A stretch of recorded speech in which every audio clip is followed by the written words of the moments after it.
at the Insulaco Arena at Marywood University. This is TVM's coverage of the ECAC tournament. It's first round action here tonight as it is the Marywood Pacers and the Medaille College Mavericks. Hi everyone, along with Mike Donato, I'm Brendan Murphy. A pleasure to be with you this evening. This is the final home game, regardless of outcome, for the Pacers this year. And it's been a very good place for them. They are 10-2 at home. And we heard in the huddle right before we came on that they're excited to be home because they know they can win at home. One other thing to note is that visiting Medaille is only 5-7 on the road this season for a losing record. So that'll definitely come into play with the Pacers' good home record. That's true. It's tough sometimes when you go on the road, especially for these guys, because they're from all the way up in Buffalo, and it's a hike to get down here. It's a 5-6 hour drive from Buffalo, and they made it down here. They are members of the Allegheny Mountain Collegiate Conference, the AMCC, and they lost in the semifinals of that tournament. Much like the Pacers, who fell here last Thursday night at the hands of Marymount, who went on to fall to Gwynedd Mercy in the conference championship game last Saturday. Gwynedd, by the way, is playing in the NCAA tournament. They open up play this week. I don't recall who they are playing, but they have I do remember that it is a relatively favorable matchup for them. But as far as this tournament, if you don't know what the ECAC tournament is, in a way, it's sort of kind of like the NIT. But for but for teams on the eastern. Yes. Half of the country. So the way it works is there's 4 pods. 3 of them have 4 teams. 1 of them has 3 teams. Hood College gets the only bye because they host the quarterfinals, semifinals, and finals over the weekend. So the winner of this game will go down to Hood on Friday, and will play the winner of John Jay and Brandeis University. That one is at 5 o'clock on Friday night. If they win that game, they play Saturday, and if they win then, they play Sunday. All games are hosted at Hood after this round as well. Not sure how they pick for that, but probably some strength of schedule combo with record. Yeah, the way you qualify for this tournament is you have to be at least above 500. So the women's team did not qualify because they finished at, I believe, 13 and 14 for the season. But the Pacers come into this one at 16 and 10, and Medaille at 14 and 13.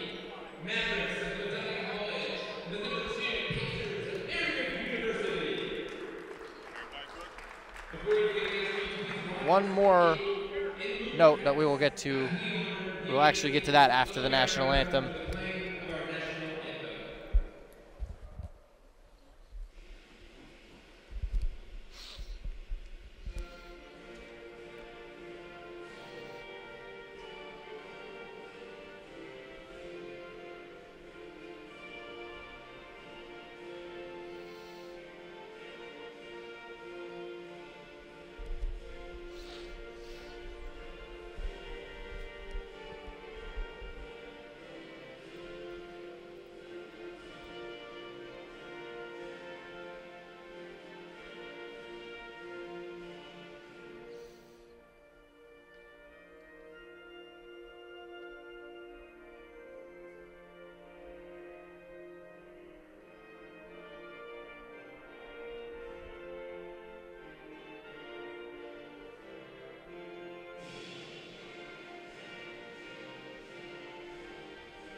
Our national anthem here at the Insulaco Arena.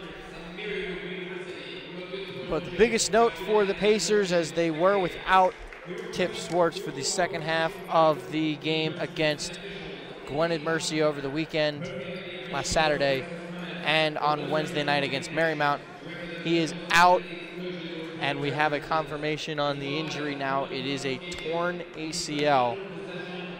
And I was told that he will be having surgery over spring break.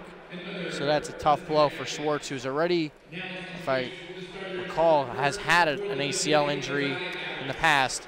That's just a tough blow for them. So let's take a look at our starting lineups, and we're going to start with the Medaille Mavericks. We go with Kirk Hawkins, a 5'10 junior, at one guard, number 1. Miguel Ford, a 5'10 senior, number 3. Brandon Roach, a 6'1 junior, number 13. Jonathan Smith, a 6'5 junior, number 23. And Matthew Sadoe, a 6'6 senior, number 42. And for your Pacers, it's Tom DiFilippo who's going to get the start tonight, the 6'2 junior, number 1. Donovan Catchings, the 5'9 sophomore, number 2. Jack DeGroot, the 6' sophomore, number 21. Jaden Roden, a 6'2 sophomore, number 24. And Jeremy Ringland, the 6'8 senior, number 33.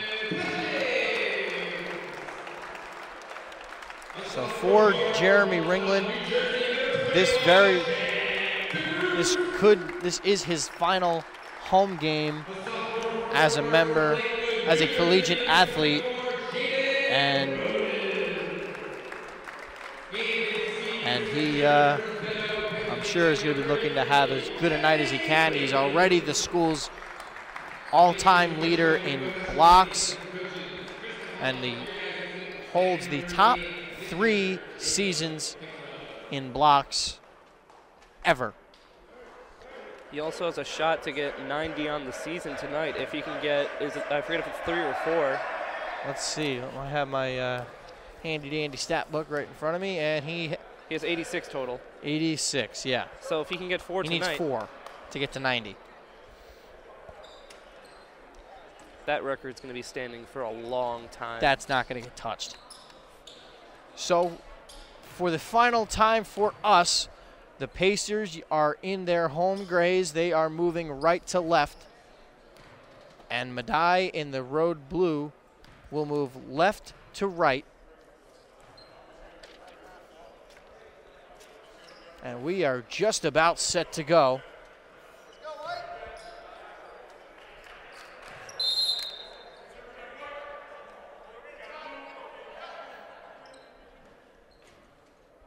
Waiting for the tip.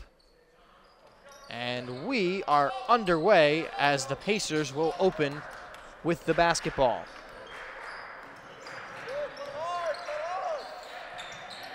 Right away, Medaille looking to come out in a man-to-man defense. They do so, and Jaden Roden finds Tommy DiFilippo underneath for the first points of the night. 3-ball corner, doesn't go for Sadoe, but an offensive rebound for the Mavericks. That's going to be something to note with Tip Swartz out, the leading rebounder for the Pacers. Can they keep Medaille off the glass offensively?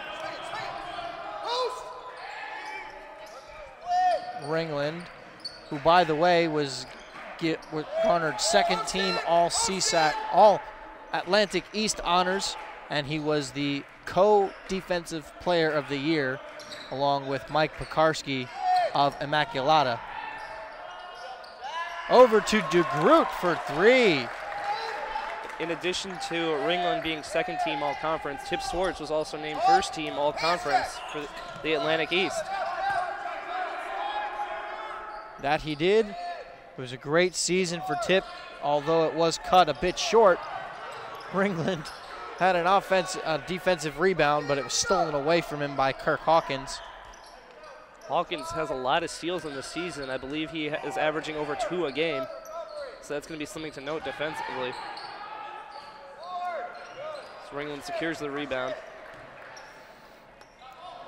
DiFilippo has it at the top. Ringland gets by his man over to DiFilippo in the corner.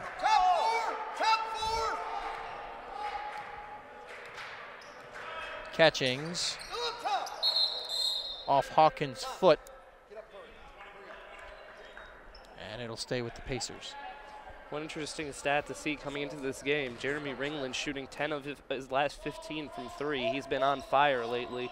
That he has. He knocked down, I believe, 5 of 5 in the first Marymount game.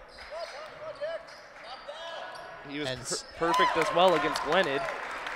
And DeGroot so far perfect tonight. He's 2 for 2 from beyond the arc, and it's 8-0 Pacers early on. It's looking very similar to the start of the Marymount game. DeGroot scoring a lot early. I believe he scored, what, the first 8 last game? Drive inside and a miss, a rebound by Smith, and a finish. Smith averaging over 7 rebounds a game for the visiting Mavericks. It's going to be interesting to see how many he gets tonight, matched up against Jaden Roden, who as well is averaging over 6 rebounds a game. Stolen away by Hawkins. It's already 2 on the night for Hawkins.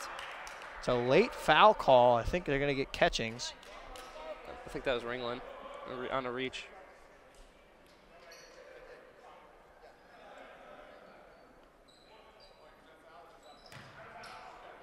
Oh. And they don't call a foul at all. I mean, he put up the signal, but I guess he overruled himself. I think the whistle came before the ball even went out of bounds, too. I think you're right.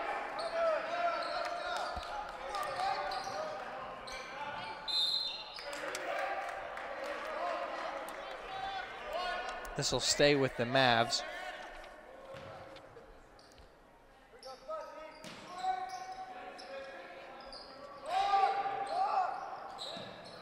Ford with the 3. No good. Smith with the rebound, and it's knocked away into the arms of Jack DeGroot. Roden over to DiFilippo inside. Ringland backs down and finishes inside over Sadoe. And we have a timeout taken by Medaille and head coach Mike Blaine.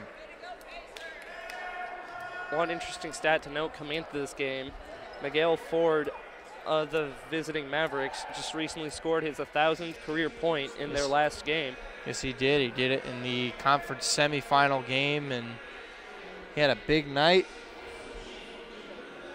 Congratulations to him. He's got one more year up at Medaille.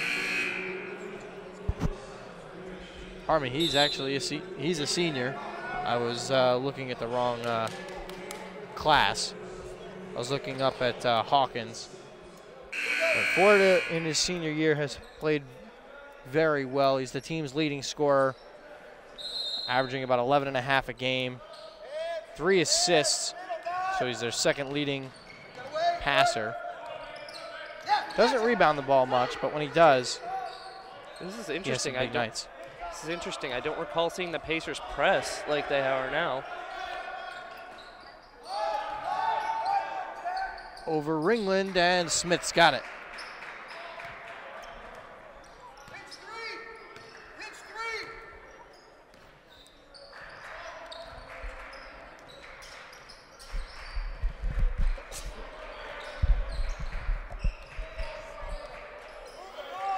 Ringland gives a screen to Catchings, and Ringland knocks it in from deep. You cannot leave Jeremy Ringland wide open from the three-point line. He'll make you pay every time. Over Ringland, doesn't get it. That's I think the 3rd or 4th time I've seen him put up a good shot contest and force them into an ugly miss.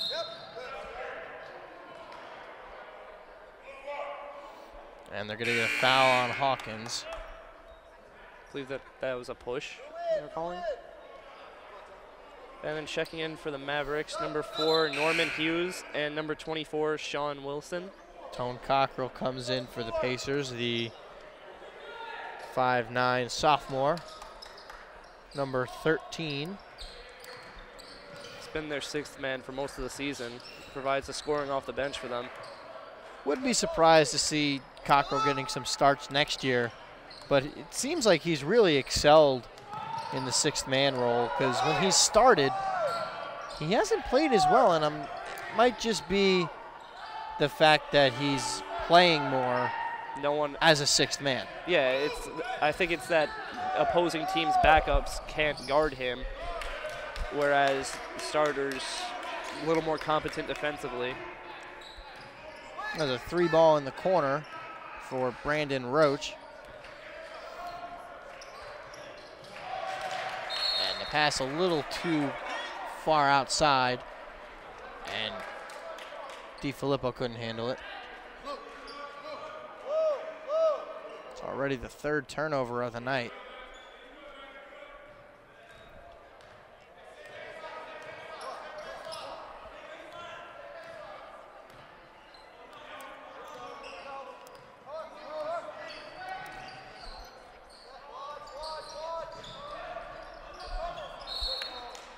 That's going to go off Cockrell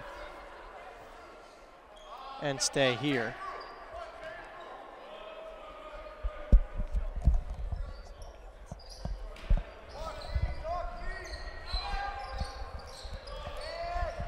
Ford drives past DiFilippo, and he gets the friendly roll. That was a great finish. He had about 3 guys around him.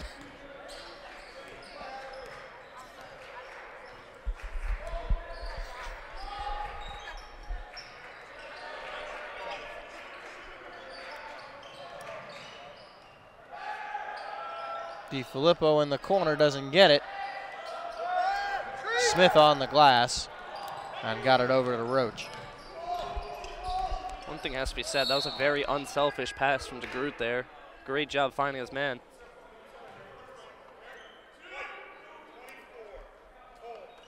It's going to be on Roden, and that'll be his first. Meanwhile, Adam Busada checks in for the Pacers, the 6'4" sophomore, number 12. He's likely going to help out with the Pacers against the height that the Mavericks are presenting from both Smith and Sadawi down low. Both are over 6'5". Kendall McGill also in for the Mavericks, the 6'2" sophomore, number 10. And meanwhile, we had a delay of game warning on the Pacers bench. What's the ruling on that? 2 and it's a free throw? I believe you get it twice, it's technical. The first is a warning, and obviously, and then the second one is a technical. That doesn't go. A rebound for Ringland. Cockrell is going to spin and hold his ground. Ringland drives and kicks to DeGroot. Cockrell looking to get some space. Gets a screen. Ringland going to drive. 7 to shoot. Busada drives inside, and he's going to be fouled and head to the line for 2.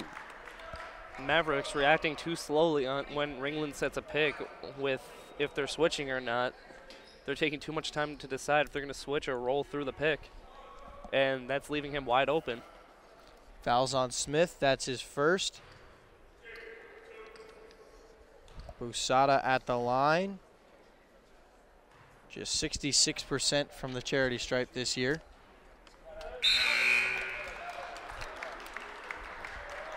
Joey Monahan into the game for the Pacers, the 6'4" sophomore, number 22. He'll give Ringland a rest. And checking in for the Mavericks, number 50, Brock Koning, a 6'5" forward.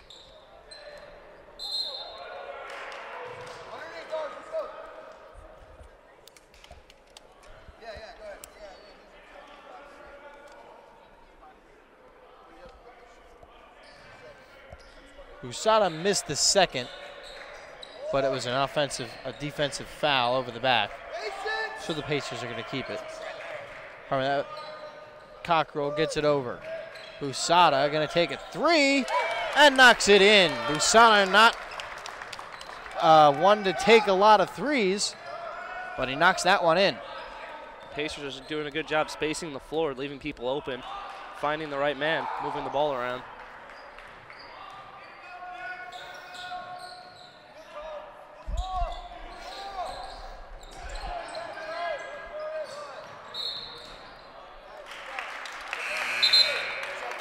That's going to be a travel on McGill. That'll head back to the Pacers. And Will Saunders will check in for the Mavericks. Native of Cleveland, Ohio. For his sake, hopefully he's not a Browns fan. Well, now the Browns are actually pretty good. You got to give them some credit. Give credit where credit's due. Nice finish there, by the way, by Jaden Roden. He's usually good for about 3 acrobatic finishes a game at least. Either that or he'll dunk it. Inside, and a miss by Sean Wilson. And Monahan will get hit with the foul. That looked like that was Busada with the contact, if you ask me. Looked like Joey was trying to get out of the way.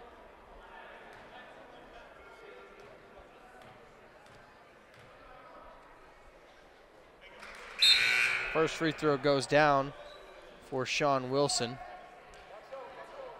Just 48% from the free throw line this season.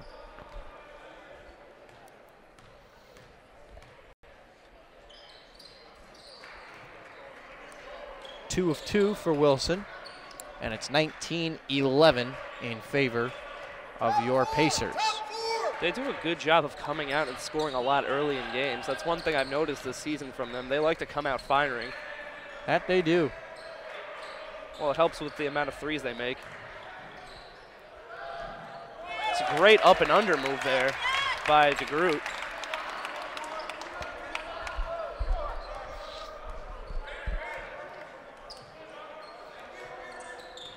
McGill's going to drive. Floater doesn't go. Putback attempt doesn't go. And knocked out of Monahan's hands. Over the back called. I think. I believe it was, but who'd they call the foul on? I believe it was 50. Number 50, Brock Croning. Still haven't put anything up on the board. I hear them talking about it down there. I think they're trying to figure it out. DeGroot gives it off to Monahan, but he lost it. And that will be last touch by Croning. No, it's actually, they're going to the Mavericks. Looked like the signal at first was off Medaille, but they do signal it goes off DeGroot, and it will stay. It will go back to the Mavs. This is interesting. I haven't seen the Pacers press. They're having Cockrell press the ball handler at the three-quarter mark. McGill got some room over Catchings, but he misses. Cockrell corrals the rebound. Cockrell's going to drive, and he took too many steps. Miguel Ford is back in for the Mavericks.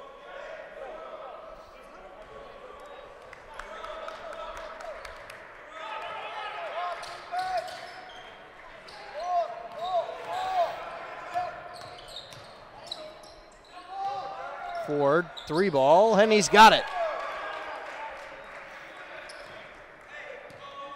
It's a nice football score there. 21-14. What's funny is there's been more points. If this is a football game, there's more points in this game than there were in the Super Bowl. Busada, three ball, doesn't get it. Monahan tried for the rebound. And it will go off Medaille, and it will stay with the Pacers. Ringland and DiFilippo back in. Cockrell, Monahan head to the bench. And Sadoe back in for Medaille. It's good to see guys like Busada and Monahan get a run out there today, especially because they're going to probably be leading candidates to replace Swartz and Ringland's minutes next season. I think that pass was intended for Busada, but it ended up in the arms of Jack DeGroot, and he finished the lay-it. So it's 23-20 like 8 already, right? 10. He's got 10. He's in double figures. It's a lot like last game. He's coming out firing. He's shooting 4 of 4, 2 of 2 from 3. He scored the first 7 points against Marymount. So we know Jack can score. Jack DeGroot will be able to replace Tip Swartz, no problem. That we're not concerned about. We're really going to need the biggest thing that they're going to be concerned about is going to be replacing Jeremy Ringland. And I know Coach Mastriani has some taller recruits coming in, and hopefully they can at least somewhat replace the play of Ringland inside. Yeah, he's going to be missed really on the defensive end. I mean, he's the record holder in blocks for a reason. And Rodin's going to check in. DeGroot will get a well-deserved break. Yeah, he's played the entire game to this point.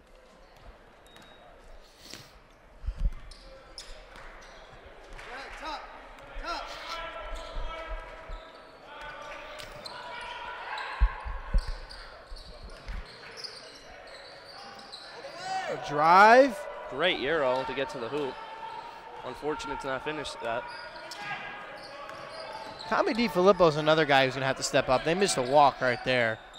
But DiFilippo plays great on the defensive end of the ball, and he's going to see a lot more time next year, especially because he's a senior.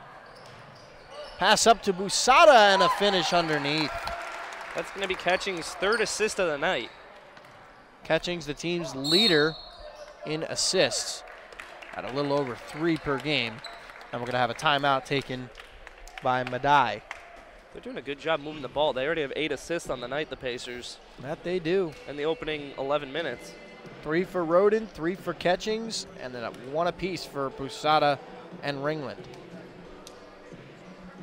So with this being the final home game for Pacer basketball this season, it does mean the final home basketball game for Dr. Mary Jo Gunning, as she is retiring as our athletic director at the end of this year. And I would just like to say for her, it has been absolutely amazing having her. She does more than you think, and she's incredible at her job, and she will be deeply missed.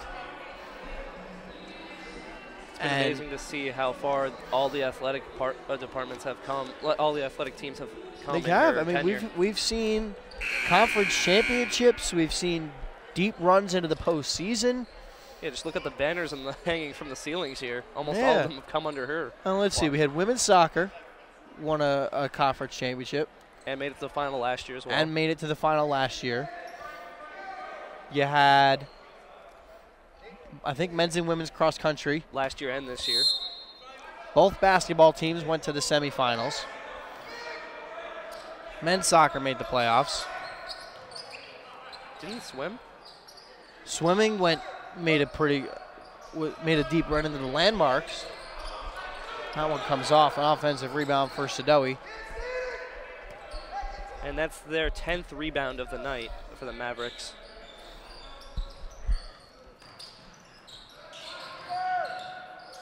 Good shot contest from Busada there.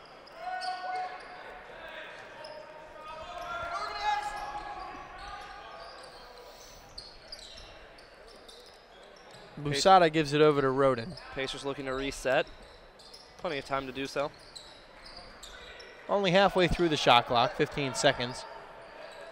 Ringland was left wide open after the switch, and he finishes underneath. I'm telling you, they're too slow to react to him when he sets a screen. They don't know if they're going to switch, if they're going to rock with what they're going with.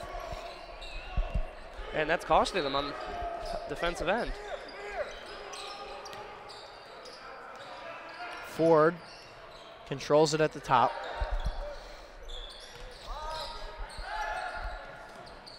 Back over to Hawkins. He drives and kicks. 3-ball in the corner. Medaille doesn't get it. Smith, the offensive board, and the finish.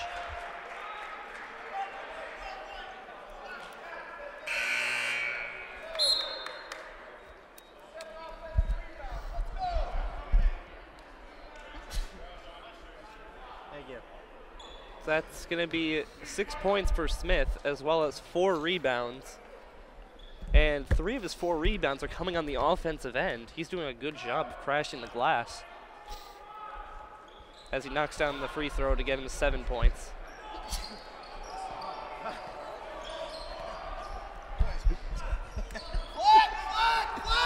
I don't know if you heard it, but I got a little. Enrico's the man. I love him. He's the best. And also, Ringland Coach Mastriani was named Atlantic East Conference Coach of the Year. Well deserved. Very well deserved. I congratulate him on it before the game. Especially, it's well deserved, especially when you consider that this was the first year that the Pacers men's team got to host a playoff game. Exactly. And he said, he gave the humble answer, it's a staff award, and it is, but he absolutely deserved the award. I mean, they were picked 6th in the poll. Actually, they were picked last because they were tied for dead last in the poll. Who were they tied with? They were tied, I believe, with Wesley. And they won out. competed for the top seed till the final day of the regular season. And realistically, they lost in the semifinals. However, they were without their best player. Exactly. You're down. And their captain. You're down one of the best players in the conference, one of the 5 best in the conference. It's gonna be difficult to win games that way, and that's something that you wish would happen earlier in the season, so you'd have time to cope with it. Yeah, and you saw that with the women's team when Jade Rowland got hurt. That was early in the season. Yeah, they were fortunate that they had time to learn how to deal with it over the course of the season. What didn't work out for them was that they only had 9 people left. Yeah. And there were times where they only had 8 suited up. Gary Brown is into the game, the 6'1" sophomore, number 5. Does the shot clock get reset on that? Because he grabbed it. I do not believe so. I don't think he had possession. Only 5 fouls from both teams combined so far. This game's moving along quick. There's only quick moving first half. Left. We started at about 7:05. Ringland drives it inside and gets it stuck. I believe that happened in a Knicks game a long time ago. The only thing was it got stuck in the back of the rim, and I think it was Channing Frye on a jump shot. You know, last year we had a situation during one of the games where the ball got stuck on the shot clock. How did that happen? In between the backboard and the shot clock. I don't know how it happened, and didn't know there was enough space for that. Neither did I. Smith misses, and a rebound there for Rodney Graves. One interesting stat to know, that 2 possessions ago when he shot his 3, Smith, that was only his 11th of the season. That's a good point. He doesn't take the 3 ball very much. A lot like Roden, crashes the boards and finishes inside. Only difference is he's 3 inches taller. Roden is going to be able to fill in for Ringland. The biggest problem for him is going to be the fact that he's only 6'2", but he can jump out the gym. Oh, definitely. And there's 1 block for Ringland. That's 1. And Brown will get hit with the travel. Especially the thing to consider with Roden also is that his stats already look decent, but for half the season he wasn't even starting. And yeah, true. So once he got inserted in, he took off and ran with it. Wish we had his stats from the moment he started starting. Yeah. Because he was a transfer student, so he wasn't getting a lot of playing time right away. It's a new system, new teammates for him. As Catchings lobs it forward. Brown has it rejected off the backboard by Rodney Graves. That was chase down artist block. That was LeBron-esque. Roden doesn't get it. Brown was going for the board, fighting for it, and we've got a foul. That block had shades of LeBron on a chase down. Back in the finals a couple of years ago. I was just thinking young LeBron. We used to do that every day in Miami. He used to let guys go in front of him just so that he can block their shots. And I only saw one instance where he failed to at least throw them off, and that was when Rondo did his behind the back pass. Fake the layup.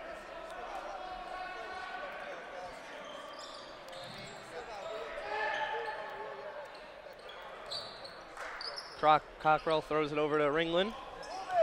Ringland gets it back to Cockrell. They're trying to isolate him at the post, it looks like. ISO. And why not? No one has the height to guard him. And they're going to get the foul. That's going to be on the floor, right? I believe it is, yeah.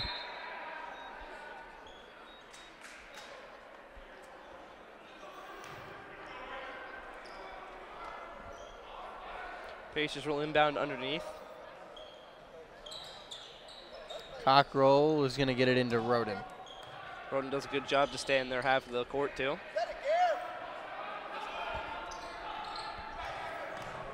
Nice spin move by Cockrell.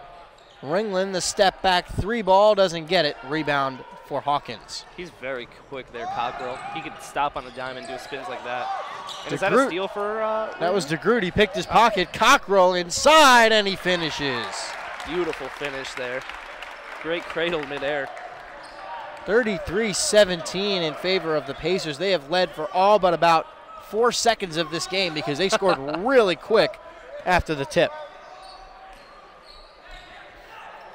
The other game in our pod, which we are pod 3 in the ECAC tournament, it's Brandis and John Jay. Brandis has a lead by, tell you what, almost the exact same score as our game. It is the exact same score, 33-19. It is the exact same score because of that score underneath there, but okay, never mind. John Jay just hit a 3. It's 33-22 in favor of Brandis. There are about 5 minutes left in the first half. So the winner of this game will get the winner of that game on Friday night down at Hood.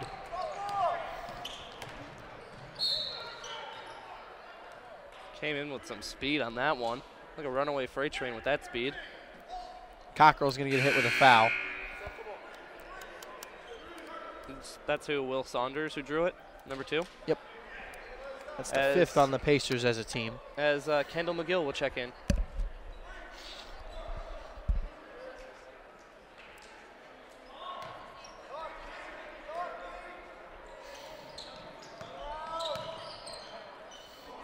It's a little alarming seeing the Pacers already have 8 turnovers in this game.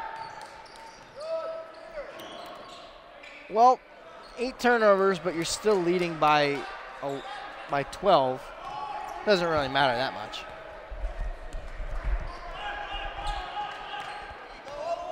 Cockrell drives in, fakes the pass, and goes up. Does not fall.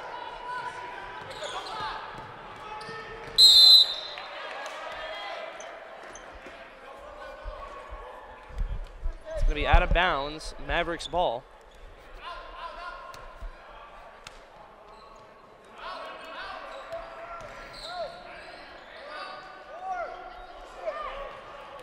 Rebound for Cockrell. One thing has to be said, Jaden Roden hasn't gotten many points tonight, but he does have 3 rebounds and 5 assists. It's a productive night. And Jeremy Ringland, who really didn't pick up that many rebounds this year, already has 7. Well, it helps that he's now being more forced into rebounding, because before he was able to go up and contest every shot, because then you had Tip Swartz who would come in and get the rebound, or Jaden Roden. Now he has to be smart about it and realize that he needs to contribute more on the glass rather than try and contest every shot.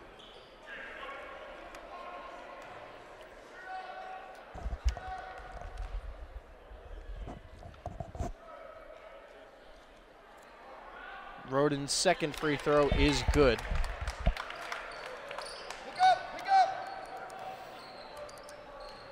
Pacers 2 of 4 on the night from the line. 2:19 remaining here in. That looked like a clean block to me. However, the ref was partially blocking my view. That's on Ringland. That's his first. He does a great job of not fouling. He does, and he got into some foul trouble against Marymount, and that could have been part of the reason why they ended up losing the lead. He was still in the game for a majority of the game. He was. What'd he play, like 35 minutes or so? I think he was somewhere around 30, yeah. Sean Wilson is at the line again. Knocks down 2 of 2. Cuts the lead down to 11 with 2 minutes to go.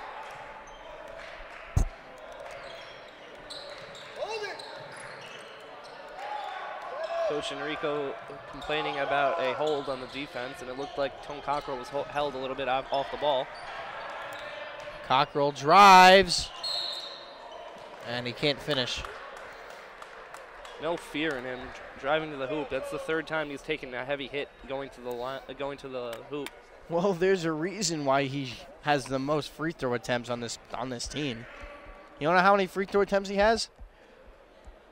This is going to be 135 and 136. Is that a record? And he has now made 103 of them. He's now 103 of 135. That's 76%. Majority of this Pacers team is very good at the free throws, to be fair. They are. I mean, I like how in the pregame, the Coach Enrico has every Pacer take a free throw until you make one. They're a 73% free throw shooting team. And was that leading in the Atlantic East? It was close. It's got to be up there, definitely. Next foul by either team will send them to the line. Good hook shot over Ringland. Don't know how he got that over Ringland, to be fair. Ringland, when he jumps and reaches, that probably covers, what, like 8 feet? At least.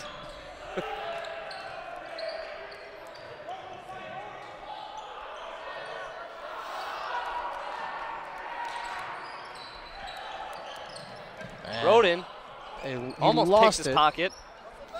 Hughes almost lost it. Into the corner. That's Graves for 3, and he knocks it in. That's a 7-point game. First time out of the night. They've gone on a little of a run lately. What's that? I think it was like 7 or 8 in a row, right? Yeah. They were up, what, 14? Mm-hmm. It was 33-19, so since then it's been a 9-2 run. First time out of the night for the Pacers with about a little over a minute left in the first half. Jeez, Ringland almost has a first half double-double. Yeah. He has 9 and 7.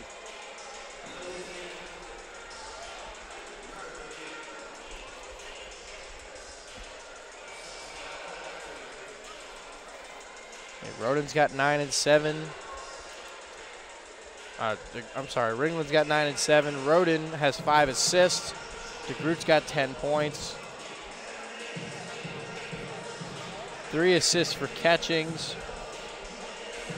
2 for Ringland. Ringland has a block, so he's at 87. The only thing that's alarming for the Pacers is the 12 turnovers to the 5 from the Mavericks. Yeah, and turnovers, they're going to happen.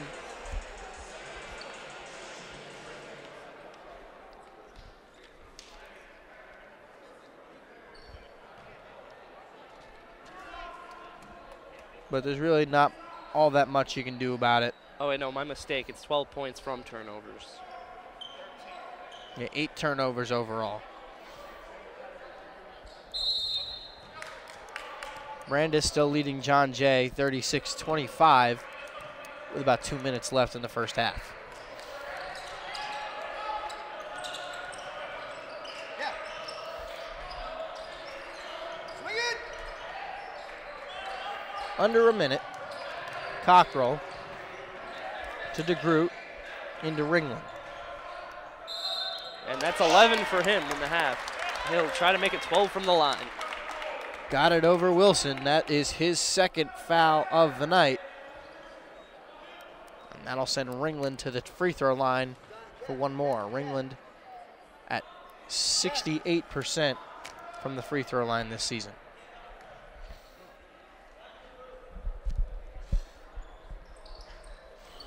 As he gets the roll to make it 12 points for him in the first half. Shoot on a 5 of 8 shooting, too. Go get it. Retreat, Jack.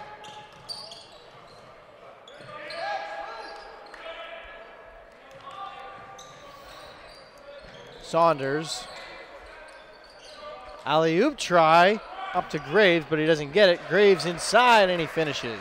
And the Pacers will likely hold for 1 here with the shot clock turned off. And 12 seconds left. Cockrell 8-point lead. brings it up the floor. Just got to get a good look. Cockrell's going to drive inside, and he's going to get the friendly roll. And that'll be it for the first half. So the Pacers are going to have a 10-point lead going into the half. 40-30 is your score. 12 points for Ringland, 10 for DeGroot at the half. And as for Medaille, it's going to be 8 points for Wilson and 7 for Smith, Ford, and Roach. Ford and Graves actually each have 5. So we are at halftime here at the Insulaco Arena. 40-30 is your score. We'll be right back.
And welcome back to the Insulaco Arena for the start of the second half. Let's quickly run down our first half and recap it. And we saw it was an eventful half for the Pacers. They turned the ball over 8 times. And granted, Medaille only was able to put up 5 points off those turnovers, which is a pretty impressive number.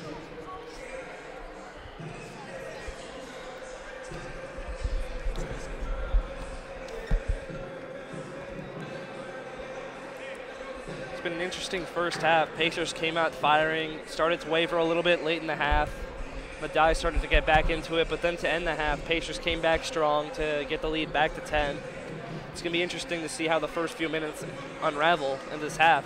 If it's going to be like last game against Marymount, or if it's going to be, or if it's just going to be completely different, if they're going to be able to hold on and cope with it.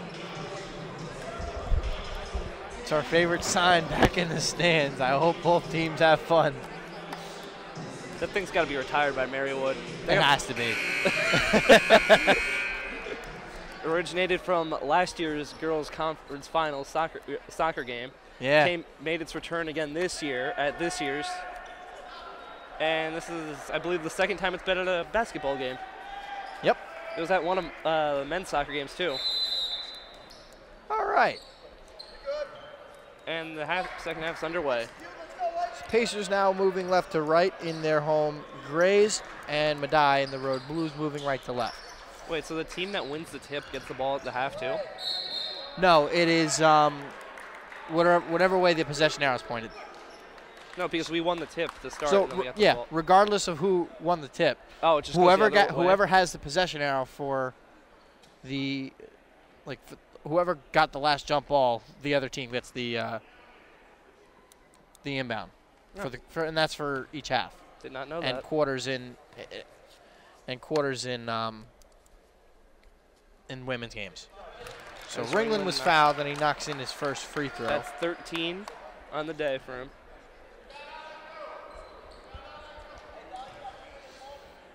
Shooting an efficient 5 of 8 from the field. And 3 of 3 from the line. 14 points for Jeremy. And this is final game here at the Insulaco Arena. Yeah, you figured he'd come out firing on all cylinders tonight. Wanted to put on a show one last time. Brandis and John Jay, it's a 20-point lead for Brandis, 45-25 at the half. So let's set the floor for you for the Mavericks.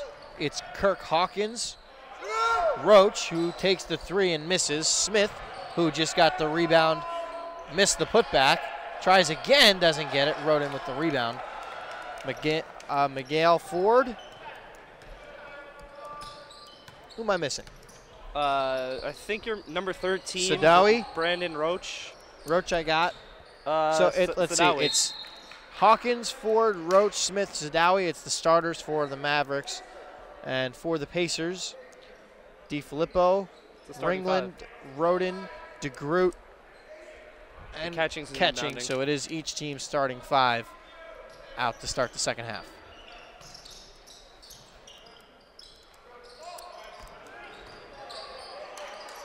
Roden picks up his dribble and gives it over to Ringland. Catchings with 5 to shoot. Over to DiFilippo, drives, kicks to Ringland. 20-footer is good. That's a long 2 to extend this lead to 14. He has all 4 points of the half from both teams combined. Over to Sadawi. Inside off the hands of Roden. Did a good job jumping the passing lane there to get something on that. Unfortunate not to come down with it all.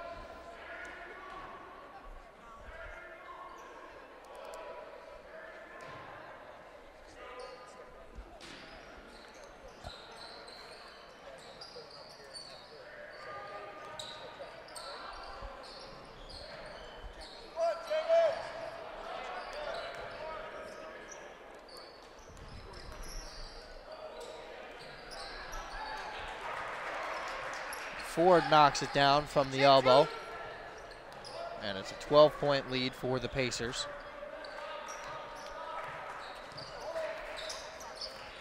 Ringland. Nice handoff. DiFilippo kicks. Roden, 18-footer is good. And that's going to bring Roden up to 5 points tonight. 5 points, 5 rebounds, 4 assists. No, Pardon me, 4 rebounds, yeah. 5 assists. 3 ball, no good for McGill. Roden. That's number 5 for him. He's on 5-5-5. Roden underneath, and he finishes. Great tip from Ringland on that one to set Roden up for the easy slam. It almost looked like Roden was trying to set up Ringland on the alley-oop, but it was a bad pass. And he gave it back to and him. he gave it right back to him. He said, wait, I can't dunk this, you do it. Timeout for Medaille. Is it too soon to be saying a potential triple-double from Roden? I don't think so. 7, 5, and 5. Not out of the realm of possibility. I'd be very surprised if him or Ringland don't get a double-double out of tonight. Because Ringland already with 16 and 7. Big night for Jeremy Ringland. He's stepped up. He and Roden have both stepped up since Swartz went down. He's putting on a good show for his last game here. He wants to go out with a bang, I can guarantee that. And I wouldn't be surprised if at some point, if the Pacers can hold this lead, he'll leave the floor to a standing ovation from this very appreciative He'll definitely crowd. get one from you and me. Absolutely. He deserves it.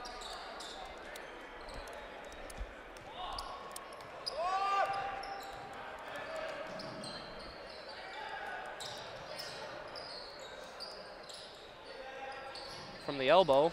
Connects. Good for Sadawi over Ringland.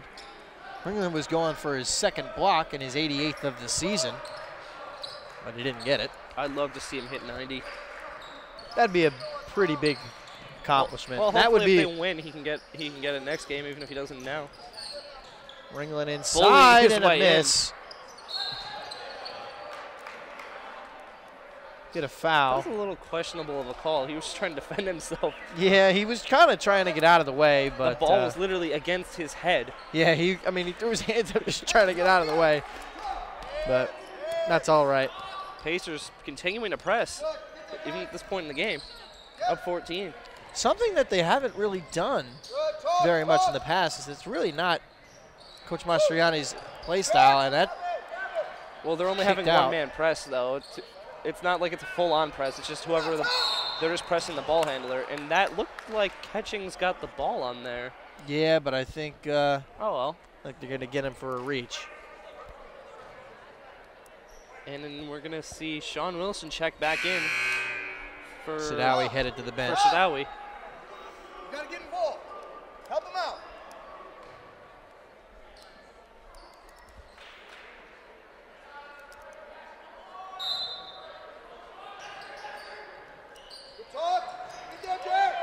Ringland picks up another There's block. Number 88.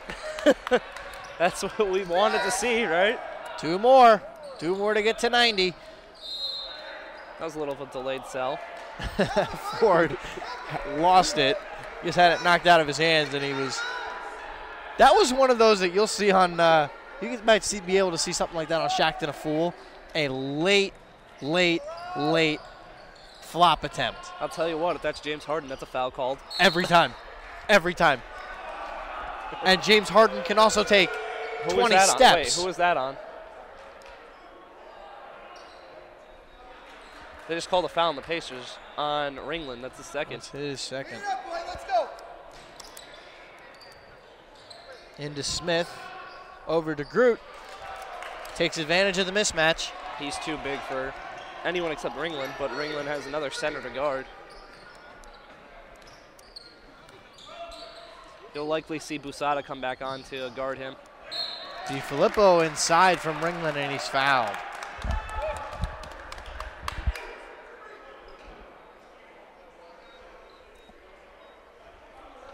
See some very familiar faces here at the Inslock Arena. Sister Mary Persico taking in the action, along with another defensive player of the year, Natasha Hessling, on the other side of the court.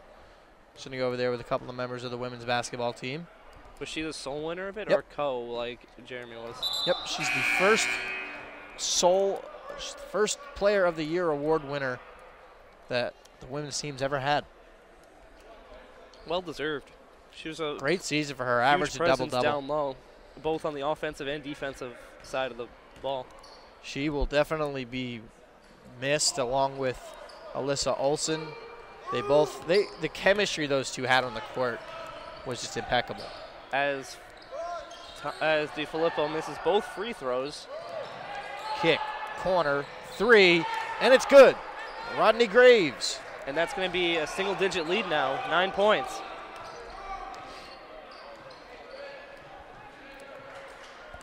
Pacers have led by as many as 16. And Medaille has not led at all in this game. DeGroot. Shades of Curry pulling up in his face. Arrows out. DeGroot's got the lead back to 12. That was good defense, too. He was all up on him. And they we've seen Steph Curry do that quite a bit. Oh, that was a 2? It was a 3. No, because it's only a 10-point game. It was a 9-point before DeGroot hit his. Yeah, DeGroot made it to 12. And then they made it. That was a 2 then. Yeah. Because it's a 10-point game. I thought that was a 3. No, that was a 2. It was a long 2. DiFilippo into Ringland. Step back. That looked a little bit like Dirk's step back move in the post. You see the other night, the Clippers, Doc Rivers called a timeout with about 10 seconds left. Just so and got on the mic so that he can give Dirk his final respects. And he hasn't said that he's going to retire, but Dirk said after the game he thinks that they're starting to make the announcement for him. They're making the decision for him. But well, you want to be remembered at your best, and he's not at his best anymore, and you don't want him to deteriorate even further, to be fair. And realistically, that's what happened with Kobe. And that's also why you're seeing with Vince Carter. Like, a lot of people wanted him in the dunk contest, but he said he doesn't want it to tarnish his 2000 performance. That's a good point. So that's like the same way with like Kobe. I think he could win. I legitimately think he could still win the dunk contest. That wasn't that impressive this year. It really wasn't. The only one that I was just like, wow, was Bridges' second dunk. The one that got a 50. That was when he jumped over Shaq, right? No, that was... Wait, who jumped over Shaq? That was Diallo, the winner. Yeah, Bridges finished third, and he didn't even complete his first dunk, and he finished above John Collins. Would you be mad at me if I said I didn't watch it? That's fine. Yeah, I really don't watch the NBA anymore, but just because, like, we all know who's going to win. I only watched it because I wanted to see Joe Harris in the three-point contest. Yeah. Being a Nets fan. And he won. Yep, that he did. As Cockrell checks back in for the Pacers. Roden knocks down 2 of 2. It's an 11-point game. Yeah, but in the NBA, we all know who's going to win. We all know it's going to be the Warriors. I mean, it's not even a question. It's just a question of who's going to be their opponent. They're getting DiFilippo on that foul, and that's going to be DiFilippo's first of the night. I think if he didn't hit, if DiFilippo didn't pick up that foul, that would have been Ringland's third block. First free throw goes down for Hawkins. Hawkins shooting at 64%. Not gonna lie, when I read his name first, I thought it said Kurt, and I immediately thought of the wrestler. Kurt Angle? Kurt Hawkins. There's a wrestler, Kurt Hawkins? Yeah, he lost his last 200 matches. Shows how much I watch wrestling. A little bit. As they get their own rebound off the miss. It's a chance to cut it down to a 7 or 8 point game here. I think Roden might have gotten a piece of it, but he's got it. He's going to have a chance for a Ringland dunk here, and he's going to get the alley-oop lay-in. Now, are they going to give a block to Roden? We'll check. They did give it to him. No, they gave it to DeGroot. Huh. That seems like a mistake. Because at the... Oh, no, now they just changed it. Oh, no, I'm looking at steals. My bad. No, they gave it to DeGroot. I guess Jack got his hand in on it. I don't even think Jack was near that. He was. He was kind of right underneath. It was in the same area, but Cockrell gets the rebound off the air ball. Rodin. The acrobatic and finish. that's his 10th point of the night. That was the acrobatics we've been talking about, right? And that's 2. He's had 1. That's 2. He might even have 1 more. And he has a dunk, too. And he has a dunk to his name as well. Creeping in on triple-double. He's at 10, 6, and 6. 3 ball. Up top is good for Norman Hughes. I hope he gets the triple-double. Am I correct in saying no one's ever gotten that here at Marywood? I don't know for a fact. I know it was. But I don't think it would be far-fetched to say that. I know no one on the girls' team did, because when Olsen was flirting with one earlier in the season, we found that out. Well, no girls player has ever gotten to 10 assists. Still do with blocks. Unlikely, but. Unlikely. No good. Ringland is going to get his 8th board. I feel like that's something Ringland would do. Oh, and he missed that acrobatic finish. But Rodin's going to go to the line. Crowd all sighing. They were ready to go crazy on that. As Adam Bustada and Joey Monahan are getting set to check back in for the Pacers. You know, the biggest thing that surprises me about this game so far, with especially with regard to Coach Mastriani, he's still into the game, even though they're out of the. They lost the conference championship game, but they lost the conference semifinal. They didn't get to the championship, but they're still he's still putting the guys in, fighting hard. I think a big part of that is that this game's a home game. Yeah. Shane Merrifield comes in. As the Pacers have 6 on the court freshman. Right now. Okay, they fixed that. That's a technical view. Or you could throw the flag for too many men. Too many men on the field. What's the signal for that? It's 2 hands on the head, I think? No, 2 hands on the head is safety, I thought. No, that's this. You'll see it when we put the camera over here. That's this. YMCA. That's a safety. That's the A from YMCA. Yes.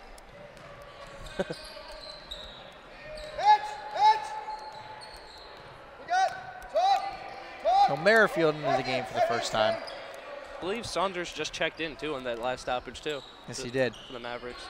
Smith inside on Monahan.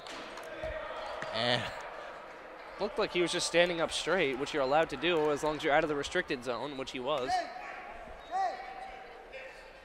That's the second one of the night on Monahan.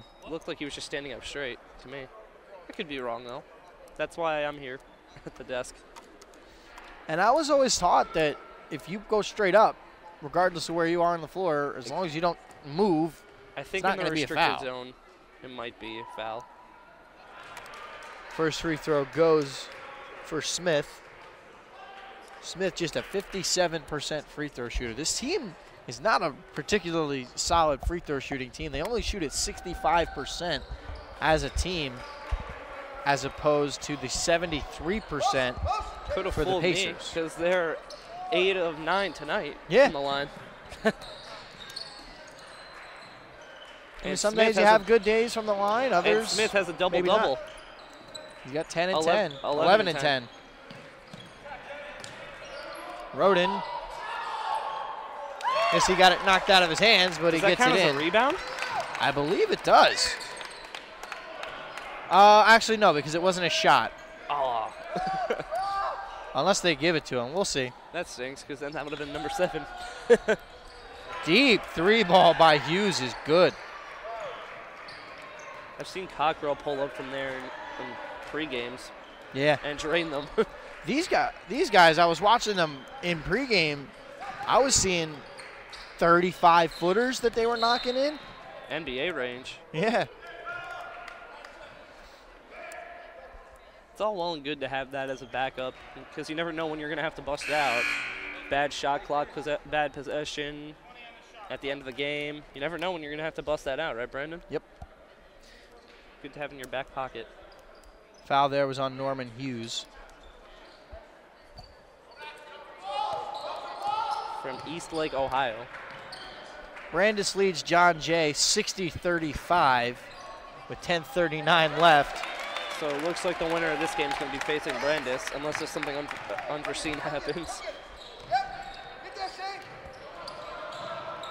Rotate, Shane. Pacers starting to apply a little bit more pressure in their press now. Roden, by the way, on that last possession was his third acrobatic finish of the night. He collected the tip from them and then put it back up and in. Yep. He's also leading the Pacers in minutes tonight. 27 minutes played.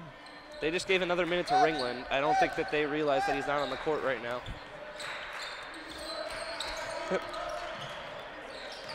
Roden is going to drive, but he'll be fouled. That's going to go on Ford. And it's going to be Sean Wilson coming in for Jonathan Smith. We are at the halfway point of the third quarter, of the second half. Under 10 minutes now. Cockrell kicks. Great find. Merrifield, 3-ball, doesn't get it. That was a great pass from Cockrell there. Saunders, inside, can't get the roll. One and thing it'll to stay know with the Medaille. stats, this game isn't as balanced in scoring from the Pacers as they normally are. Yeah, you're right. I mean, they usually distribute the ball relatively evenly. Well, they're distributing the ball well. Look at the assist totals. But yeah, but they distribute the points relatively evenly. But it just helps when you have DeGroot shooting 5 of 5, Roden 6 of 9, and Ringland 8 of 13. They're all shooting above 60%, with DeGroot shooting 100. As Ringland checks back and Catchings both check back into the game for the Pacers. Graves went up for a shot and lost it. Roden Smith coming in after taking a quick breather, and DeGroot coming back in as well. J.D. Roden getting a well-deserved break, having already played 27 minutes tonight. Pacers lead by 11, 64-53. He's played 27 of the 30 minutes. Talk about an Iron Man. Behind the back. Cockrell drives with the left hand. He finishes. I like that, showing the skills a little bit. Ringland, final game. Just having fun out there. Well, you only play in college once. He's got, 9 minutes left in his college And he's now career one at rebound home. away from a double-double. As that, I believe, is number 9. Cockrell. 15 on the shot clock. He's going to drive, kicks. Busada. Hit the back of the backboard. That one right. Bad angle. That hit the center of the square from this angle. That's a bad angle. On the wrong side. Yeah, that's it's just a bad angle. You can't. Hey, I'm not going to fault him. It's just a bad angle. Unlucky. It happens. Unlucky. If that was me, it would have been an air ball. Even though it was hey, I've taken shots from the side as it's get a steal by Cockrell, and with the left hand he finishes again. But I've taken three balls in the corner that have hit off the side of the backboard. So I really don't have room. I've shot mine behind the backboard. I think my friends back home will attest to that too. Well, I love the doing the trick shot where you try to shoot it over the backboard and make it. Those are pretty fun. I've shot it over the backboard from like 5 feet behind the 3-point line. I have no jump shot. You just use the box. If the shot clock was centered, I'd probably hit that. Cockrell rebounds. Catchings back to Cockrell, and it's going to go. Be Pacers ball. It will be Pacer ball. Wilson couldn't get it. Couldn't save it. Timeout. Pacers Medaille. Pacers, as we've been saying, moving the ball well. They already have 19 assists as a team, collectively. That's a big night. Is that close to their season? Is that above their average? Let's see. Don't think we have that on hand, do we? Well, they had 396 as a team. How many games? Let's see. Let's get my handy-dandy calculator out here. 396 in 26 games. It's about 15 a game, so it's just above their average. And there's still a lot of time left here.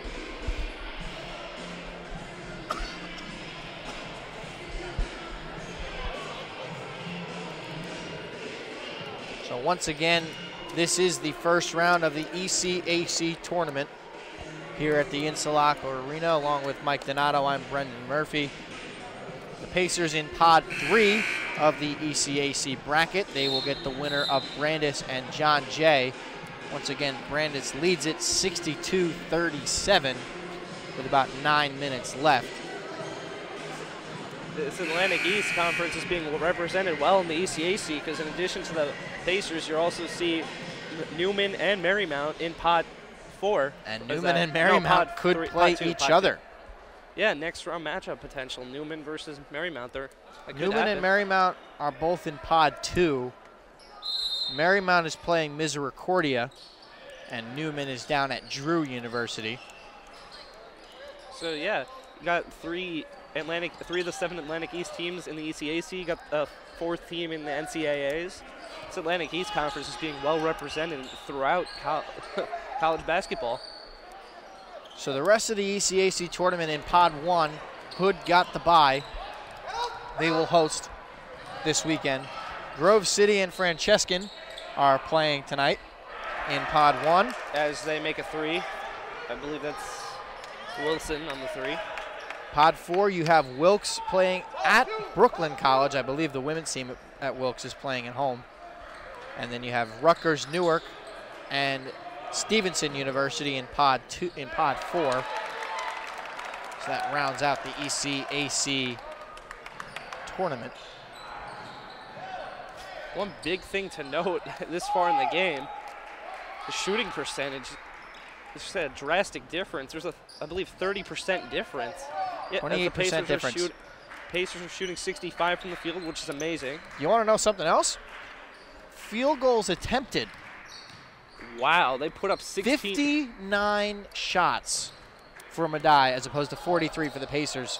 But the Pacers have more made shots than Medaille. Medaille is shooting at 37 from the field, 27 from 3. The only Pacers at 65. The only saving grace is that they're shooting 89 from the line.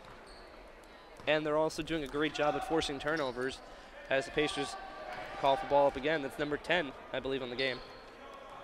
Only a second one here in the second half. Done a better job of that in the second half.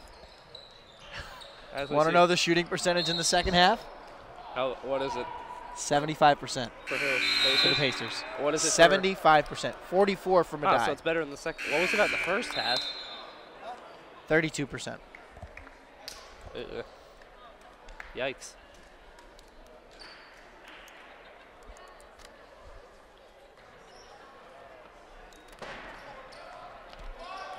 Cross!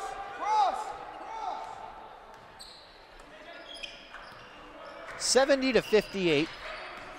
Pacers lead. I forget, what's their season average on scoring? 76. They're about to touch that. They're about to hit that, and there's still 6 minutes left in the game.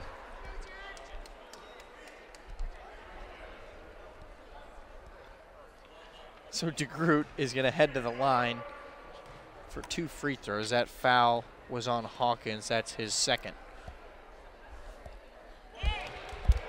First one goes for DeGroot. DeGroot, a 69% free throw shooter.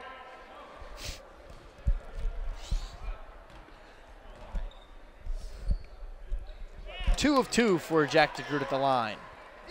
And I believe, he is perfect in every form of shooting tonight. He's 5 of 5 from the field, 3 of 3 from beyond the arc, 2 of 2 from the line. That's impressive. It's a good day at the office for Jack DeGroot. I believe that's also a true shooting percentage, which is the average of all of that, of 100, which is unheard of. Free throw line jumper goes for Graves. So it's 72-60 with about 5.5 left in this ball game. I think we're going to see the Pacers a little bit more aggressive now being in the bonus with 5 minutes left. Another turnover. Hawkins tried for the dunk, but great defense there by DeGroot. And Roden will pick up his 3rd foul. A little surprised they didn't call DeGroot there. It looked like he hit him in the chest, too. I'm very surprised they didn't call a foul. Usually that's an automatic whistle. Yeah. Regardless of what happens. Maybe all the referees didn't quite have their whistle ready to go. And then they had a perfect opportunity to get a give me back foul. Surprising, we're not seeing anyone from Medaille in the lanes for the rebound now. All 4 of them are in the backcourt. Probably just confident that he's making it. Good point. As they are now 10 of 11 from the line on the night. And you wouldn't know it by their team shooting free throw percentage. They What'd you say it was for the team? 65% as a team. Yet they've made 11 of 12 tonight. Did you say Smith is in the 40s? Because he's like 4 of 4 today. Yeah, I believe so. Yeah, Smith's at 57%. Sean Wilson is at 48%. Wilson's made 4 of 4. Just hearing Coach Blaine of the Mavericks shouting. I can't tell if it's at his players or the ref. Roden was fouled, and he's at the line. He shoots 69% from the line as he knocks down the first. And also, that instance there showed how much of a team this Pacers team is, because when he went down, you see all 4 of them running over to help him up. Shows that they play for one another, and they have each other's backs. 2 of 2 for Roden at the line. 74-62. And that is now 18 points for Roden on the night. Ford, guarded by Roden, gets a screen, kicks corner. 3-ball by McGill is good. Pardon me, that was Roche who knocked that 3-ball in. Interesting stat to note. Roden is 5 of 5 in the second half because he was 1 of 4 in the first half. Looks like he just needed a quick break. Yeah. We've seen a different him. We've seen he was getting to the hoop in the first half. Difference is this half he's finishing them all. As Norman, he was going for the old school look with the shorts rolled up. That's something that was in the 70s and 80s, and it should stay there. I would agree. And number 5, Gary Brown, checks back in for the Pacers. Cockrell knocks down the first of his 1-and-1. To get him to 10 points, and that's the 4th Pacer player in double digits tonight.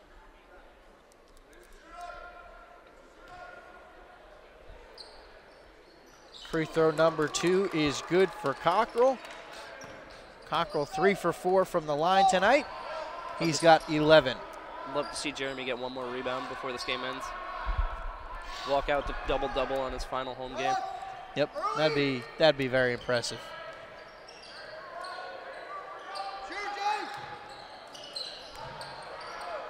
Three ball by Hughes, doesn't go. Great job by Catchings there to knock it loose.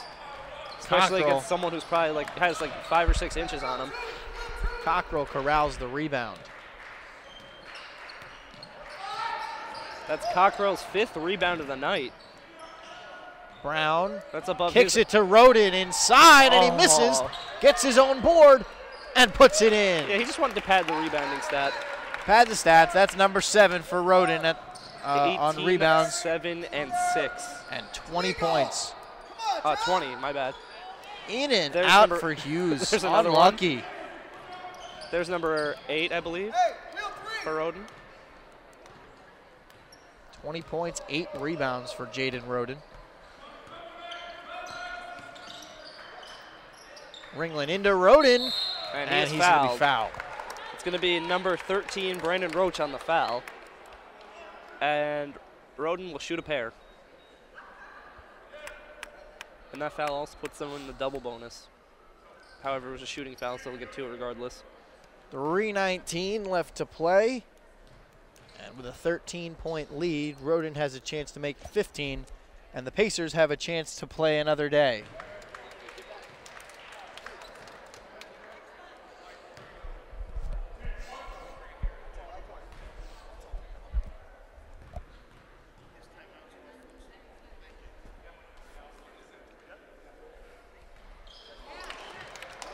Two of 2 for Roden at the line. He is 8 of 10 on the night.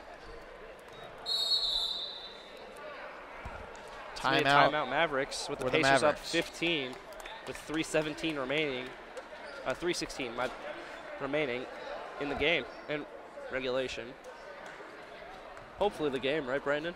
Hopefully the game.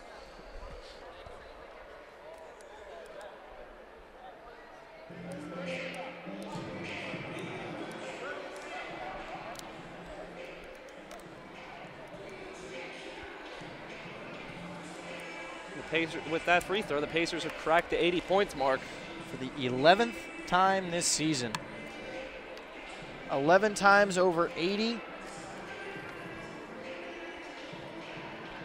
6 times over 90. And 1 time over 100. And a second time at 1 90. point shy. They were at 99 against Immaculata.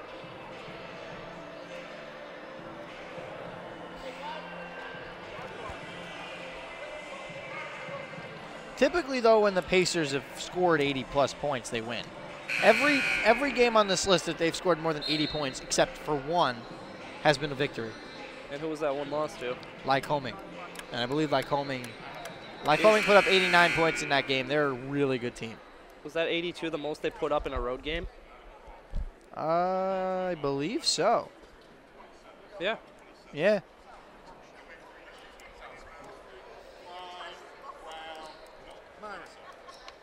They got a full 30. No, sir, they got 27 seconds. Enrico and the ref joking around about because that wasn't supposed to be a full 30-second timeout. That's all right. And they got him in 27. At this point, The we're ref kind of jokes. just playing for fun, because you have ECAC, which is Good job, Tom. again like the NIT. It's another tournament. You'd love to win it, but you know once you're eliminated, that's the end of your season. One thing I would like to know: how many timeouts do teams get in these games at the Division III level? Is it I like believe 3.5? I think it's 6. 3.5 or 6 total. I believe it's 6 total, if I'm not mistaken. Okay. I could be wrong. As the Mavericks make a 3 to cut the lead to 12. Yeah, it's either 6 or 8. I think Cockrell might have gone backcourt on that, but I think they Yeah, missed but it. if he's pushed, it doesn't count as a backcourt. Rodin up and inside on the feed from Gary Brown. He got him with the pump. He's up to 24 on the night. 24 points for Jaden Rodin.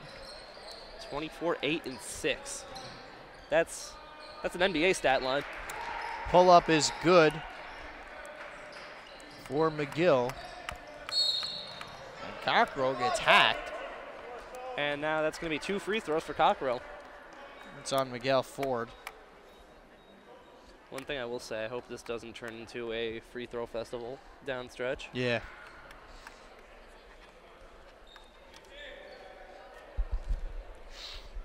One thing I do hope to see is probably with about a minute left, you get Ringland out of the game to a standing ovation. Because for everything he's done, he's been here for 5 years, played just for 4. Which year didn't he play? He did not play 2015. 2015 into 16 he did not play. Which year was that for him? That was his sophomore year. Okay. So he's a graduate student this year. He's an RA. Does a lot for the Does a lot for this university. on the court, off the court. He was my RA actually for a year and a half. I had him second semester of my freshman year when I switched rooms, and all of last year. That was a long 3 steps on that drive. Good finish though, must be said. Can't take that away from him.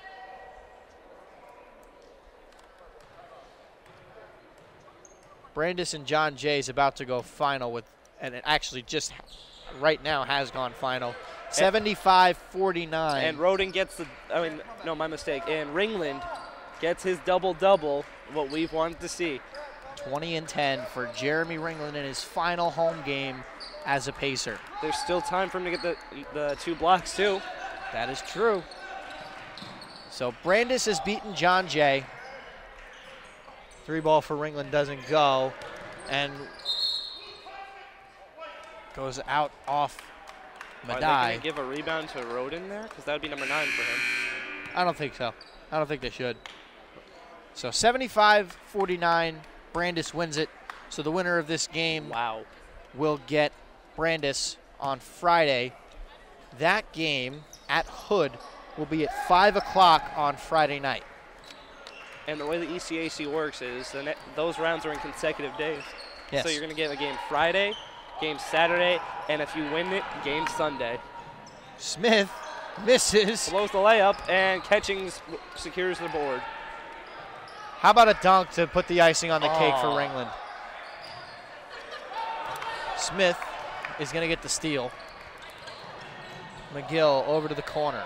Hughes for three, and he's got it. This game's not over. It's a 9-point lead with a minute left, and I believe I saw Coach Blaine instructing them to foul. And Cockrell gets fouled. Good sportsmanship by the Medaille players on the bench, helping Cockrell up. You like to see that. That's one thing I've noticed about this Medaille team. It doesn't seem like there's a single kid on this team who's going to be a bad sport. Yeah, you fight hard, but at the end of the day, you respect the other team. I've seen way too many skirmishes in the last couple of weeks between games here, between games we cover at Blue Ridge. And I saw the other night on Monday a fight almost break out. Because we were covering my high school team, the district semifinal game. They're playing in the district finals tomorrow, so I'll be there for that. But they played in the district semifinals against Lincoln Leadership Academy from Allentown, and this one kid was he really almost got into it with someone. He had to get restrained. His father, at least I believe it was his father, had to come on the court to hold him back. And they cut the lead back to 9 there. And Cockrell running up the court, and they foul him. It seemed a bit soft to me for a call, if I'm being truthful. However, they will send him back to the line where he will try to make this an 11-point game once again.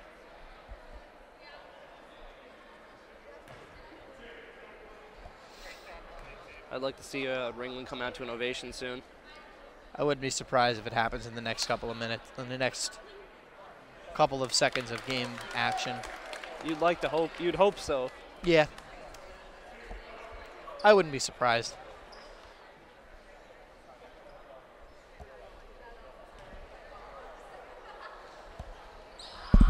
And he misses the second. It's a 10-point game. Mavericks running up the court, trying desperately to stay in it. Looks like he's taking too much time off the clock, though. Pulls up from 3, short. They get the rebound, though. And Cockrell pulls it. And he's going up for a layup. He's got it. 12-point game. 33.5 left. 89-77. Pacers put the double team on, and Roden is going to pick up a foul. That might give him a chance to sub out Ringland, though. That should. That's the 4th on Roden. And we're going to see Jason Holman check in for the Pacers.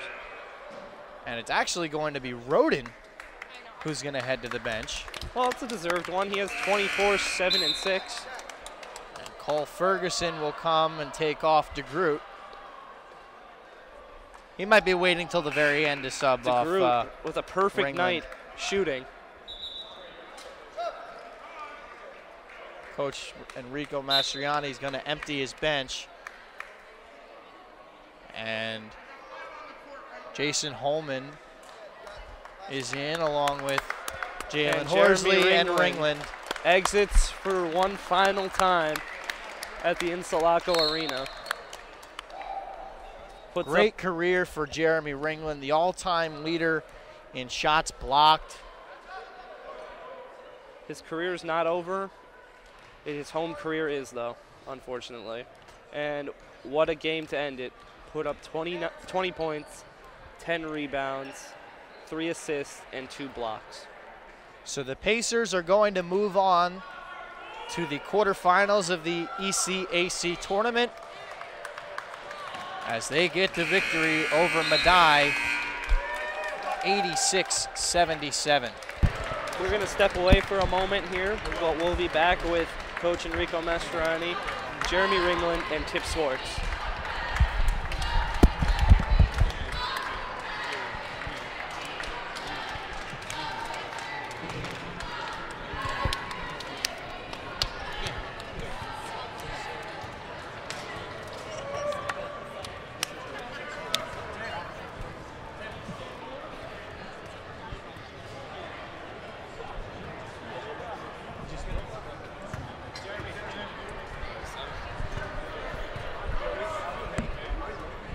my jacket.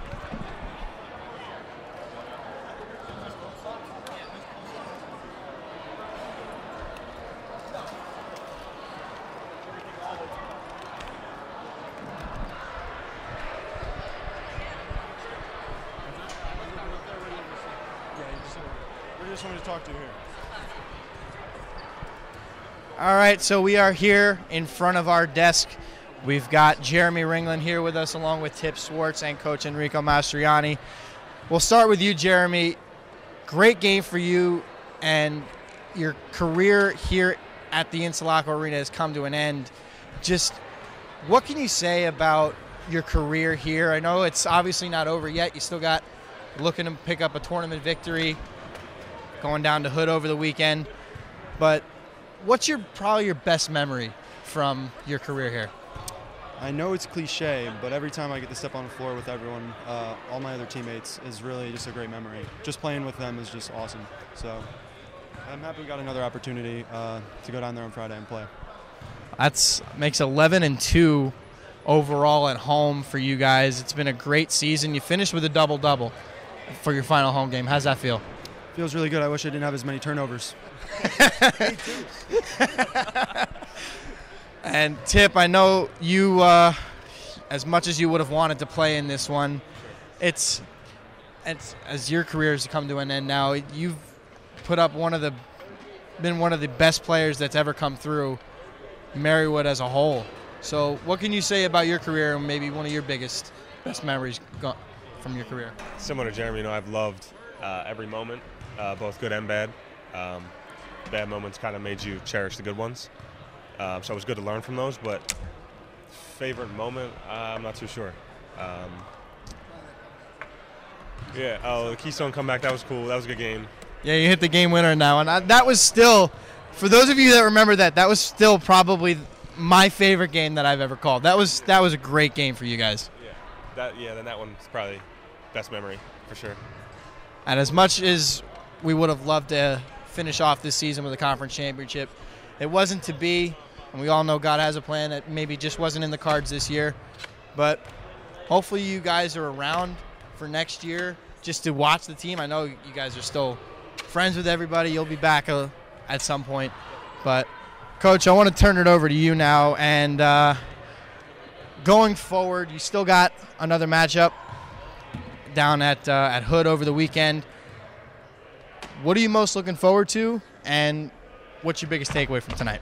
I mean, the biggest takeaway from tonight was I thought we didn't play our best game, and we still won pretty convincingly. I know the score is not indicative, but you guys watched the game. You called it. We were in control pretty much the whole game. And, I'm looking forward to another opportunity to compete. I think, we get a little bit of a hustle now. We got to move. We got to scout, figure out who we're playing. I don't even know who won the other game.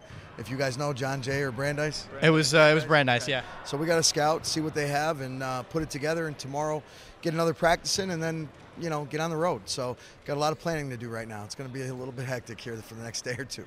All right, thanks a lot, guys. Once again, we have the Atlantic East Coach of the Year, Co-Defensive Player of the Year, and Second Team All-Conference honoree, and First Team All-Conference honoree. Guys, it's been awesome. It's been a lot of fun. Congratulations on incredible careers, and congratulations on an incredible season as well. I don't want to interrupt you, but let's just be clear. I'm not Coach of the Year without the Co-Defensive Player of the Year and the First Team All-Conference player. So, it's nice credit, but it belongs to the players. I mean, hey, you guys were picked last in the conference. We saw it on the locker room wall, and it's something to be proud of. Yeah, absolutely. It's been a great season, and we appreciate you guys calling the games for us. Thank you. Thanks a lot, guys. Thank you.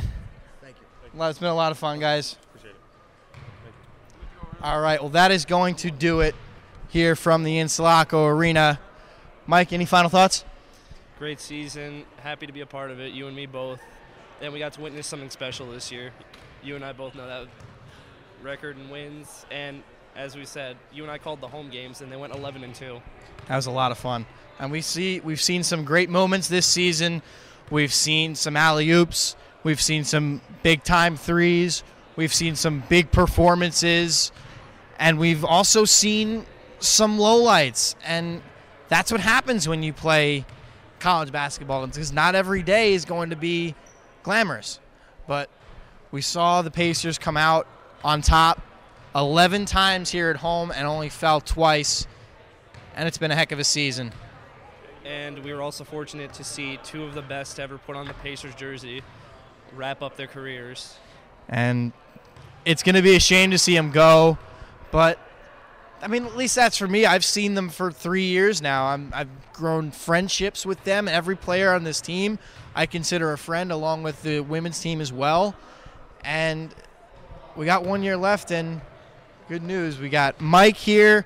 We're going to have Shannon back next year. We got Nicolo back next year. We have our whole crew back next year. Jeremy up there on camera one always does a great job, always here, and he takes good care of our equipment. And I can't thank him, along with everybody else here in our team, enough for everything they've done this season and the last 2 seasons. But we got one more season, and I can tell you for a fact that when I'm gone, Mike's still got it 1 more year. Shannon will still be here. So I'm confident that it's going to move into good hands. But that will do it for our coverage here from the Instalaco Arena. So for the final time this season, for Mike Donato, I'm Brendan Murphy. Good night, everybody, and thanks for watching. We'll see you next year.